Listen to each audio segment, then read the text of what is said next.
All right. Welcome back to the Sunday Pins Pod, episode 2 in the books. I'm Steven here with Shelly. Hey, yo. Let's get into it. I guess we could start with recapping the Open. Shelly, give me your open thoughts. I think the Open was a little bit overrated.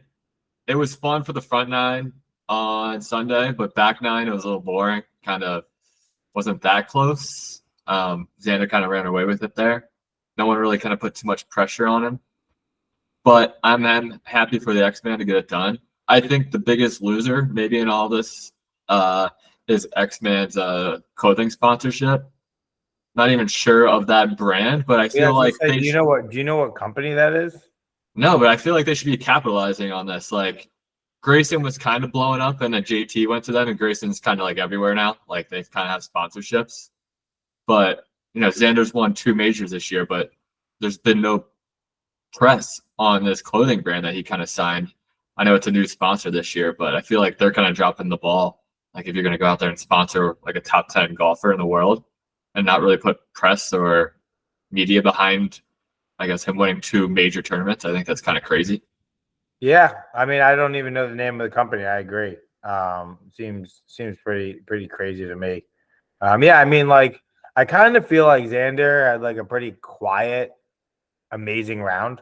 Like to be honest, I wasn't paying like too much attention on Sunday. I was with the family, so I wasn't like locked in, as you will. But like, I mean, I'm looking at it right now. I think he might have shot for anyone that's like relevant. He might have shot the low round of the day. He honestly might have shot the low round of the day across everyone.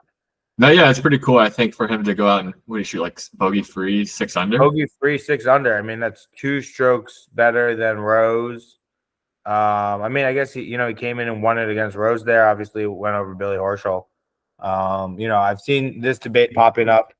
To me, I think it's a no-brainer, but people are starting. All right, with X-Men getting 2 in his bag this year, who's having the better year, Scotty or Xander? I know my thoughts on it, but I'll swing it to you so you can. Yeah, I think my initial thoughts, I think obviously Scotty had that great run of stretch of tournaments of what he won like 4 in a row or maybe 5 in a row or finished worst second in like Yeah, the I think six he had. I events. think he like had 4 straight twos or better, with 3 of those being wins, something like that. But I mean, at the end of the day, no one's gonna remember your how many Traveler Championships you won. I think they're gonna remember your majors. Scotty's obviously he won the Masters this year, but Xander, I think if you're just looking at from a majors perspective, Xander hasn't finished outside the top 10 in any major this year, with the worst being 8th in the Masters. Finished T7th at the U.S. Open, so it's kind of the Brooks stance. But I think if you only got to take into account the majors. I think the majors are the ones that count at the end of the day. That's what people kind of remember you for. So I think Xander, I'm going to give to Xander having the better year. 2 majors Uh, trumps all the events. I mean, if you're going to say, he's Scotty won these, elevated events, these elevated events are kind of fake events. These are just made up new events that the PGA Tour did this year. So I don't hold them to too much weight. Sure. I guess I won't hold the. Let's say I'm firmly in the Scotty camp. Couple reasons why. One, PGA. If I were to rank the majors in terms of like which I think are the hardest to win, you probably have to go with the Open first. I think probably, or sorry, the U.S. Open. The Open comes second, I think. Then probably the Masters, and then I'd say the PGA. I mean, 30% of the field probably the PGA doesn't even have a shot of winning. Like I Right. don't, but so like whatever. But like arguably, and I think this is probably a lot of PGA PR. That the Players is the 5th major, which you have to give to Scotty. But like I don't think either of them are in the point of their career yet where like you can start major counting. Like I get the idea that like Scotty Scheffler has been the best player in the world for the last 2 years, but like he's not like at that legacy point yet. Like he needs to start.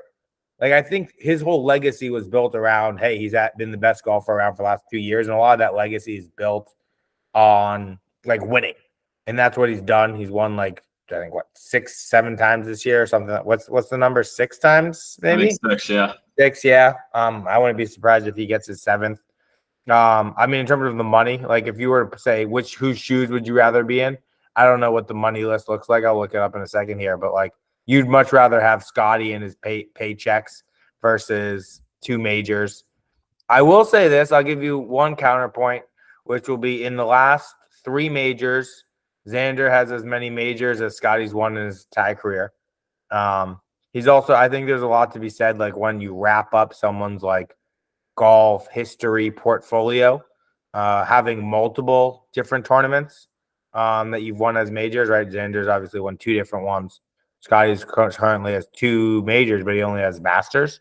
I mean, also too, Scotty, I think people are gonna have to start asking the endurance question eventually. Like all of Scotty's wins this year, he like it grew it out a little bit, but like have come early.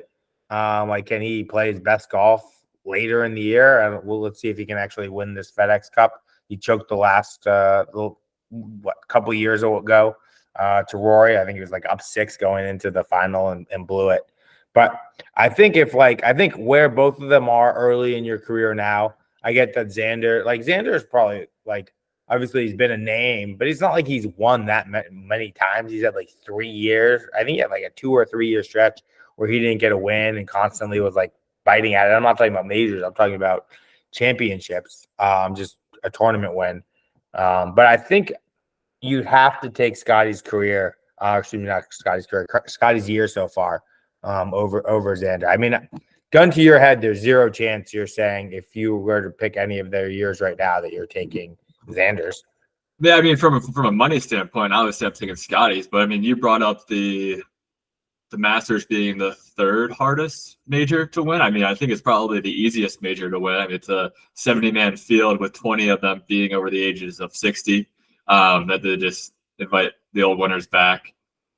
There's about 5 amateurs, maybe 5 to 10, maybe now included in the field these days. So maybe you have 50 people. 20 of those are probably first-time Masters invites. So really, you're down to like 35 people you have to beat.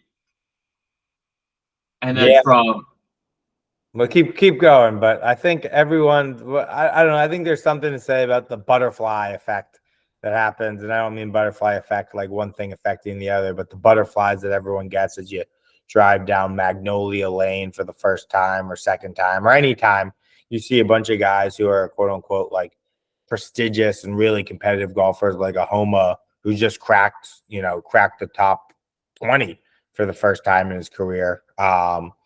People that just like can't get it done, and people that kind of get lost in the sauce as you will the second that you pull up to Augusta.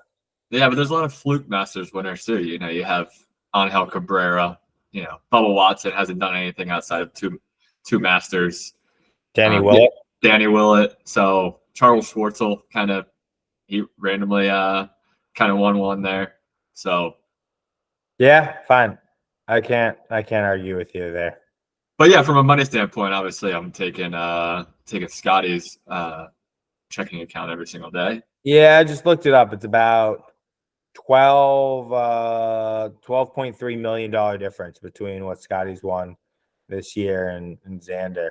Although I'm not sure if this is necessarily updated, because according to I guess PGA Tour maybe isn't counting one of the tournaments because they're only giving Xander 1 win this year, which I don't really get. So I'm not sure if that's updated or not. I'll have to find maybe a more reputable source than CBS Sports here, although you'd think that they would kind of be on top of that. But they're only giving Xander 1 win. Well, we obviously know that's not the case. But maybe PGA Tour doesn't count the Open. I feel like they probably will.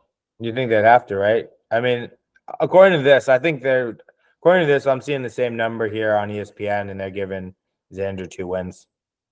Yeah, I mean, you brought it up. I think you touched on it earlier, but you talked about maybe Scotty's endurance through the year. He's not kind of won early on, but hasn't really been the past month. But there hasn't really been too many events that he hasn't won. But I think you also have to look at the events he did win.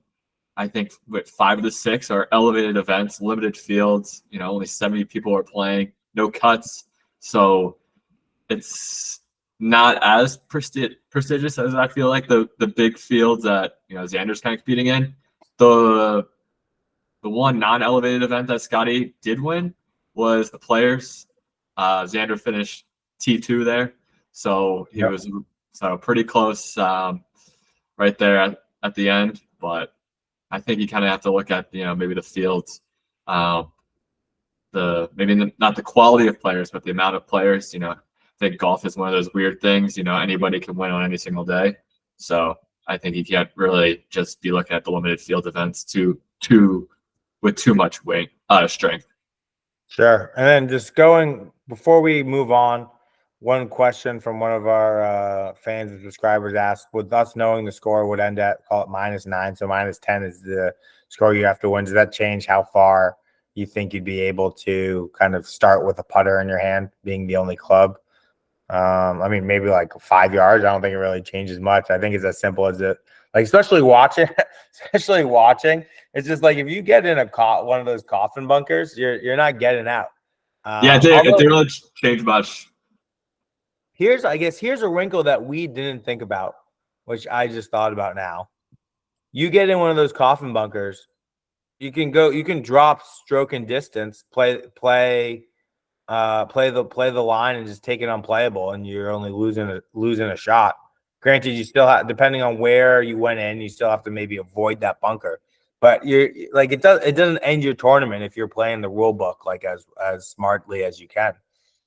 That's true. I honestly didn't even think about that when we were thinking about it. But as I was watching, I mean, some of those, like, the entrances to the greens are just so tight with, so I feel like if you're putting and you kind of take one of the wrong slopes and get one of those bunkers, I think in my head, I didn't think I would be, if I actually were to attempt this, I wouldn't hit it in that many bunkers, but I think I'd be hitting it a lot more bunkers after actually watching the entrances to it. But it did kind of help.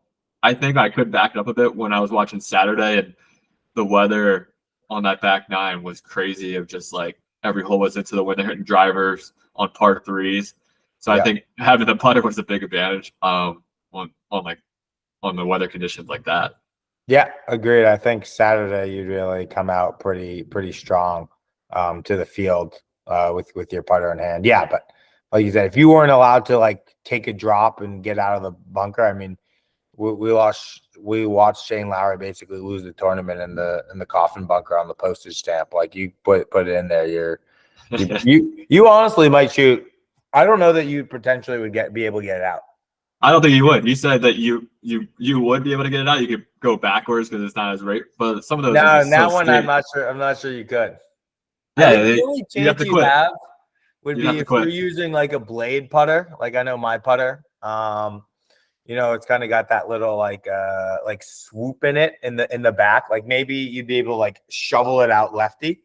But I think that maybe is the only chance you got.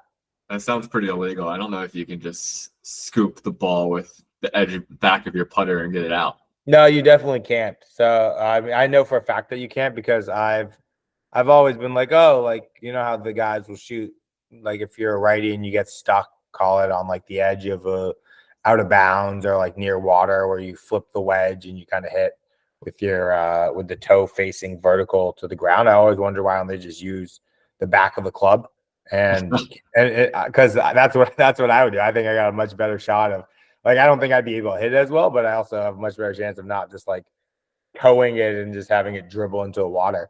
But I'm like 99% sure that you need to use the intended club face to hit the ball versus just the back of it. Yeah, I think they might call that on you. Yeah. So I don't know. I think you go to the coffin bunker and you're cooked. Yeah, I think you just have to walk it in from there. All right, then let's move on. Let's talk about the video that's taken over the golf community. Dropped today, Bryson but featuring the 45th president, potentially the 47th president. We're not going to talk politics on this pod. That's not what this is for. But I think let's talk about it. But before I do that, Shelly, quick guess. The video dropped 8 hours ago. I just looked this up. How many views would you guess it's already had since It dropped 8 hours ago. And I'm saying already, I guess I'm already giving you a hint that like it doing well. But how many videos do you think or views you think it's got here? I think maybe it's got a couple 100,000, maybe like 250. So it's got 1.7 million views in the first first 8 hours here. I have to imagine it's going to be the biggest video ever that's gone on for the YouTube golf. Obviously, it's not going to do like Mr. Beast numbers and do like 300 million views or anything like that. But yeah, I mean, I was trying to think like I assume everybody that plays golf will watch this video. I think just from the circumstances of the like past events of I think for both of them, I think it's a pretty cool story. Yeah. I mean, also too, I know I watched it. Bryson's like, all right, we're gonna give money to charity, blah blah blah. I think he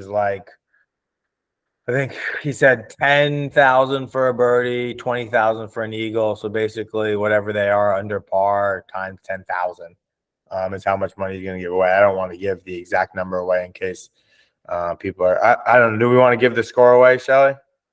Yeah, I mean, I feel like by the time this comes out, if you haven't seen it yet, and all 10 viewers. So if you're gonna waste your time listening to our podcast, then you've already wasted your time watching the Bryson and Trump video. So they finished at 22 under. They got to 50, and we'll talk about if we think that's legitimate or not in a second here. But I mean, like, I don't know the YouTube algorithm quite as well as other people, but I would think that for a 50-minute video that's going to have all these different ad insertions and ad breaks in it, he's going to make well over $220,000, which he's donating from this video alone.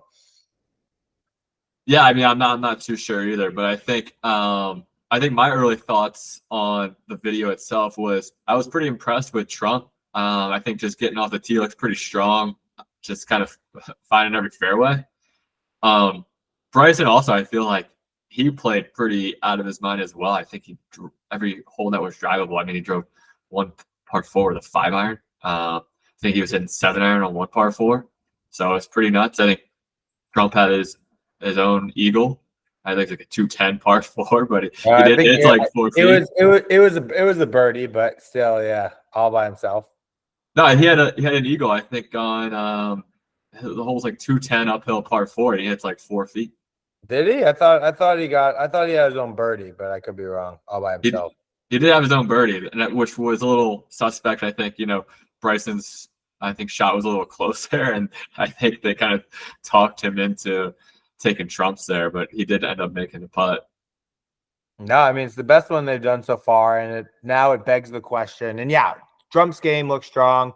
I mean, from like a pure, I would have loved to see what Biden could do out there. Obviously now I think the whole Trump versus Biden debate is over, both from obviously the fact that Biden is no longer running for president. But also I think with that, he also kind of admits that maybe his golf game isn't as strong as it claims to be. I mean, I'd love to see Biden watching this thing right now, probably just saying that Trump's cheating everything left and right. But the Trump got through the ball really, really well. I think his swing is certainly meant for off the tee. It's hard to think he's compressing a lot of wedges and iron shots with that kind of loopy scoop motion. But the golden question here is, do we think this is legit or not? Were there mulligans involved? Will we ever find out? What are your thoughts? First, we will never find out. I think if they were allowing mulligans or anything, I think that is for sure. For me, I want to believe that it's not. But then just looking back at the history, Bryson's done this with like Sergio, other professional golfers, and this is the lowest one they've had. I think they shot 50. Today, the one just dropped. Yep. So it was his lowest one. I think they shot a record on the front 9 for the challenge as well. But Bryson did kind of play.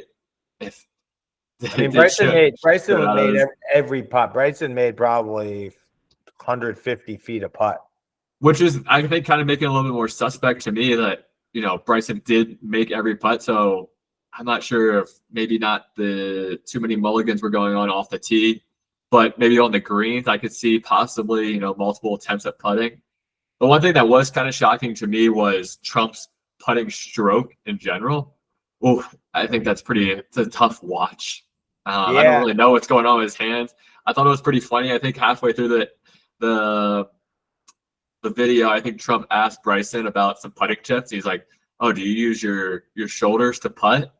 And Bryson's like, "Yeah," but Trump clearly yeah, yeah. isn't even So using his shoulders at all. I don't know. So I don't know enough about Trump's game to definitively say that it's legit or not legit. What I will say is that some of the tall tail signs that you see when when someone's cheating in like a video like this is you see divots next already like made divots next to the ball. Granted, Trump rarely takes divots, so that he might got away with that, but everything I was looking for it, everything looked clean for the most part around where they were hitting out of. They did show a couple like chunks and not perfect ball contact for Trump. And without as much as he plays, if you're telling me that he can get through a round basically almost only hitting driver and wedge without kind of like having a catastrophic shank, I can believe that. That's not crazy to me. Although he did hit some good like some really, really nice shots off the tee with his irons like really tight, and it seemed pretty easy for him. So I don't know. I mean, it was shocking to see potentially how good he actually is. I don't think we'll ever be able to settle this debate unless we're watching something live, like a live feed, which I don't think he'd ever do. But I think as crazy as this sounds, and I don't think he'd ever do it. I think if he potentially put on like a live stream with like TNT, like a Capital won the match or something, and fucking just like went out and shot like 75, maybe even 80, broke 80 from like the whites or something, I think he would win the presidency, like right there.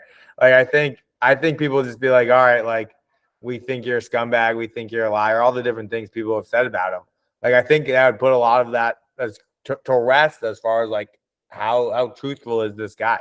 Is he actually a good golfer? And can we extrapolate that to everything else he says? Yeah, I mean, if we take the Capital One like Tiger versus Phil match and we do Trump versus Biden, I mean, that might be the most viewed programming event of all time. And that would literally decide, I think, the presidency. I think maybe a lot of people would just be going straight off that as far as voting. I mean, at this point. Yeah, I don't even know. I don't even know if you need Trump versus Biden. I think the nation would just like to see Trump play 18 holes, uninterrupted live stream, no opportunity to cheat.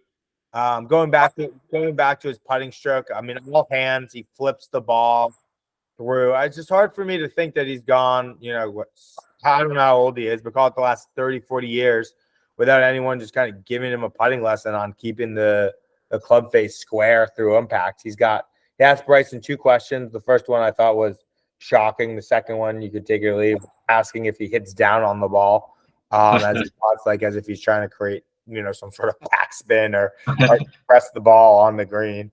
If anything, you're probably going in an upward motion as you kind of finish the stroke. And then the second one, I guess, all shoulders. I think a lot of people putt differently. Like you go claw, I think that's a lot more probably handsy. People do putt different ways. Some people go with the firm triangle, elbows out, et cetera, et cetera. But yeah, the putting motion, certainly, if you were to point to anything that would make you question, Trump's legitimacy as a golfer, certainly is there. But I will say this: he had really good pace. His pace was really solid. He never hit his line at all, but his pace was really solid.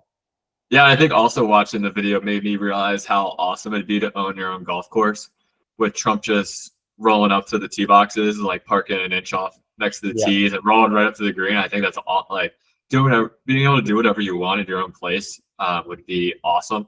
I'm sure most of the courses are maybe designed a little bit for his maybe misses as well. I think Michael Jordan did that when he designed his course, the Grove. I feel like Yeah, I'm trying to. I don't remember too many shots that required a draw around the corner. it was also tough. I mean, they're playing the red tee, so it's Yeah. probably not really playing those as well. But I think I think just having your own course in general, I think would be pretty awesome. Yeah, I almost felt Bryson bad for Bryson there at one point while they're driving around the golf cart, and Trump's like, "Hey, look at this beautiful tree," and Bryson's got to pretend like, "Oh, how awesome is it that these maple trees just grow by themselves?" It's like, well, believe it or not, it used to be a forest before you tore everything down. So yeah, I do believe that the trees are going to grow where they used to grow. Things like that. I did think it was kind of strange when Bryson was like, what are your top 5 songs of all time? I think that's kind of like a weird question to be asking somebody when you're playing golf. I mean, I think maybe he was trying to strike up conversation, maybe like more interview, but it's a weird question off the rip. And then for Yeah. Trump just started playing some Frank Sinatra or just some really slow music. Yeah, Didn't really seem like a big golf vibe. He played a little Frank Sinatra, and then he also played that one song, if I remember correctly. I forget the name. It's a very famous like Italian opera song that Will Ferrell sings in Step Brothers. Um, you know, so yeah, but I agree. It was very weird. It was awkward to just be like, all right, top 5 golf courses or top 5 songs, and just like I don't know, have a conversation with the guy. Don't like go Q&A. Yeah, I thought if I was out there, I feel like the question would be like, how many world leaders have you played golf with? And like, I would love for him to stir the pot and see who's got the best game, or if they can like talk some shit to when they're out there on the golf course. I think that would have been interesting. I wonder too if we're gonna expect more golf content coming out of Trump. Obviously, Bryson's very heavily into it. He just got to, I think, him and Grant Horvat were racing to 1 million subscribers. This video just put Bryson over the edge there to 1 million. But I wonder if we'll see Trump in more golf content, and crazy enough, if that's like part of his campaign strategy to be in these videos and become likable and things of that nature. And I will say this: I think Trump's always done a good job of, for the most part, as far as like a guy's guy coming off in that way. Policy aside, but I don't see how this could. I think if anything, it just helps him in the public image arena. Like, there's nothing that would make you watch this video to think, oh, like, I don't like this guy as a guy. Yeah, no, I think they pretty much kept politics out of it, which I thought was pretty nice for the general viewer. I think Trump did play his hit of he hit a shot and he dropped the. You think Biden could do that? Yeah, I think that was funny. Like the first time I heard it, but obviously it's a bit overplayed. But I think we knew it was coming. I think he got it out early. I think it was like hole 2 he dropped that. So luckily we didn't really hear too much of that going throughout. I mean, but I think it did show him in a new light. Kind of just show him in like a different manner, which I think it's pretty cool. I think from as like just a general person seeing an important figure in a new or just in a different setting, I think is always encouraging to kind of humanize some people. Yep, cool. Anything else on Bryson Trump before we keep it moving? No, I think we covered it. All right, great. So then I think, with coming out, and I think it comes back to, and it just so happens that we talked about Xander earlier. We got the Olympics opening ceremony kicking off here on Friday. Obviously, for the most part, there's a tournament. I think the 3M or something is this week. Probably not a ton of the primo guys playing it, although the U.S. was only able to send 4 guys anyways. But just curious, like where we were talking about ranking majors, potentially talking about the players. Where are you putting a gold medal? Like, how valuable is that for you? When you think about putting a win together or a career together or a year, right? Like, if Xander wins the gold medal, back-to-back gold medal, suddenly does that help him in his discussion on who's having a better year, him or Scotty, or vice versa? Like, does that matter? I don't think it hurts his case. I mean, I think looking, maybe in like a general scope, I think if you win a gold medal, I think that helps your resume. I think it's something to put on your resume. I don't think it's major status, but I think it's right up there with an elevated event. I think when I think of it, as like a best PGA Tour or event comparison. They don't exist anymore. Maybe it kind of replaced with elevated event, but like a WGC, you know, the field, the Olympic field is determined by official world golf rankings. It's a limited amount of people. Unsure that maybe 50, 60 people play. I want Not to even say sure. it's about 60. Yeah, I'm unsure if it's even that big, but obviously you have to have official world golf ranking status to qualify or represent your country. But I think it's one of the the Olympics is one of the biggest events ever. I mean, I think if you go out and win, and people to bash how like, oh, it's not that big of an event. I mean, you qualified, you showed up, you won. I mean, I don't understand like how people can bash that. I mean, you showed up, you qualified, you won. So I don't know how people can really find too many faults in that. I mean, at the end of the day, you were the best out of the people representing everybody else. So I think Yeah, it provides some status. I think you were saying it. In terms of where I rank the Olympic win, it's a very limited field, right? Realistically, there's probably, I mean, anything can happen in golf. Look at Rory Sabatini getting second. Last games. Probably I haven't thought about Rory Sabatini since the days of the sumo driver. So in theory, anyone can win it, but at the end of the day, it's a pretty limited field, right? You got 60 people. Of those, maybe 30 have a chance to medal. If you're talking about anything, like I said, it's golf, anything can happen, but there's a lot of fluff in the field just because these countries either sending 4 or 2 people. So obviously if you look at probably the world golf ranking, you got to assume of the top 50 golfers, at least half of them probably aren't in there. Obviously that gets a little changed and dicey with live. Like I don't think Arabon is playing for India because he doesn't have the world golf ranking points. I could be wrong, but so it's like it's things like that. But the thing about Xander, and I think you were saying this earlier, was like he was always getting that Carmelo treatment. You'd look at, they put the graphic up of like, this is Xander's accomplishments, right? And it would always be, his wins here, his wins there, like maybe the win, I don't know, like I think he had a win in Hawaii, a couple wins here and there. I don't think anyone's too excited about the Zurich win, but they'd always put up the gold medal at the 2021 games. I assume now we're going to see that a lot less. I'll put it that way. Yeah, and I think like even before he kind of broke through and won a major this year, they kind of always asked him like, where does that Olympic gold medal rank on your list of wins? And he like always preached pretty highly of, it's like one of his biggest accomplishments. I feel like he kind of maybe had to say that because it was like his only like, major worldwide like largest win from like an elite standpoint. So I would love to ask him where it kind of ranks now. I assume it's fallen down the list after the majors. So I feel like that kind of might be able to help settle this from where he ranks it. But if you also look at, from the women that have won the gold medals in the past, Nelly Korda won last year. I think Lydia Ko won, not the last Olympics, but the one before. She got third last year. So it's pretty elite, people on the other side of the field that are kind of winning these. So I think you got to put some merit into it. Yeah, fair enough. And I guess if we're talking about Xander specifically, he's probably not the best guy to ask. His dad, I think Stefan, was a former Olympian. So like he's kind of has to like that like it runs in his blood. Which kind of makes it cooler, to be honest, for him. Versus just like I can't imagine Scotty's dad was an Olympic, whatever.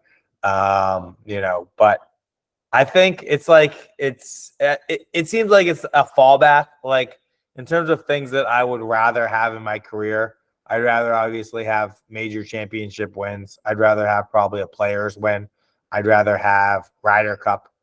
And then I'll say I think it's more important than the Ryder Cup. I'll take that back. I think the energy and excitement of the Ryder Cup is probably better because you got your teammates and it's very like team camaraderie, rah. But in terms of the actual accomplishment, I think anything that's a solo accomplishment kind of has to take precedence over something you've accomplished as a team there. Yeah, I think the whole experience itself of going over and experiencing the Olympics, with all the other teams, I think would be a pretty cool environment or atmosphere to kind of maybe like do the opening ceremonies and things like that. I'm sure you're probably not in the Olympic Village. As a golfer, you're probably far away, staying at the golf course and things like that. But I think that, from an opening ceremony perspective and things like that, I think would be a pretty cool experience. Well, I think also too, like, even if the course was closer, it's hard for me to think you're winning close to $16 million this year on the course and you're sleeping on one of those single cardboard beds. Like, like the basketball team, obviously, and there's security reasons why it doesn't stay in Olympic Village. Like, I don't know how many of I can't imagine Simone Biles is in Olympic Village. Like, I wonder who actually, like, I wonder if the U.S. has the whole team in Olympic Village, or like some people get special treatment or you get to stay somewhere else. I don't know exactly how that works, or if it's only maybe the countries with less funding that are in Olympic Village. But Olympic Village seems like it's pretty rough place to be. Although I heard that's where all the Olympic sex is happening. So if you're a single young Olympic athlete, maybe you do want to be in the Village. But yeah, like if I'm a tennis player and I'm way down on the roster and I barely may not even play, I think maybe I'm just staying in Olympic Village for that, that Olympic sex experience or something like that, to enjoy, to kind of maybe get out there, like I'm not playing, but at least I'll kind of, get the full Olympic treatment outside of that. Hopefully. I heard rumors that they had these cardboard beds with the whole express goal of like trying to keep the sex on the low. Like, I know it's always been a big thing that they have a lot of like condoms, in Olympic Village to try and, promote safe sex. But maybe it's possible with these shitty beds, like having a hotel room is like the best thing you can do, where you got yourself a hotel room. People are dying to do anything they can to get a night or two, off of these cardboard beds here. I guess from maybe speaking from a personal experience of maybe going out to the bars and trying to talk to some women, I feel like they got to be all not single. I think if you're an Olympic athlete and you're assuming you're also attractive, you probably have a boyfriend, or guys have girlfriends. I feel like how many of them actually showing up single? So I think it might be a little bit overplayed. I don't know. This is what we're gonna do. For next pod, we'll do a little research. We'll see if we can get some sort of statistics on what percent of the Olympic athletes this year are declaring themselves, single versus, I don't know. Maybe there's some sort of signs that we don't know. Like during the opening ceremony, it's sort of like a red light, green light, yellow light party. Where everyone kind of makes it know if you're here to play or if you're here to, just be in the games. But I don't know. Maybe we'll try and get a former Olympic athlete on and see if we can get some insight from them. Yeah, I guess maybe we talk about friends of the program. Was speaking to Anthony Kim recently, so maybe we can get him on one day. But I think he maybe needs to see a little bit more, maybe a little bit more viewership from the podcast before he steps onto the scene. But we'll be in touch. Was Anthony Kim an Olympian? No, but maybe we can get his opinion. It's always good. Yeah, he might. I'm sure he knows a couple Olympians, maybe. I don't know about that, but we'll see. All right. Well, then I don't know. I think we'll have a shorter one today, and then come back with some hard hitting questions for the people next week, unless you got anything. No, I think this is. This is pretty good. I think the viewers might be happy with this. Maybe we'll find out. Sound off in the comments. Tell us what you hate, what you like. We'll take any type of engagement we can get. Yeah. DM us. Chances are, if you're listening to it, it's because you know us personally. So send us a DM. Don't forget to subscribe to the YouTube channel. That's where you're going to see the latest and greatest. Instagram, TikTok. Get us on all platforms. The more sponsorships we can get, the higher quality we can get, and we can start getting out in the field a little bit more, making some of these fun hypothetical videos for you guys. Yeah, we can invest in a camera for Steve. So I think that'd be good for everybody. Sure, yeah. I think a camera, or maybe the blurrier camera, the better for the people. All right. All right. Thanks, everyone. Bye.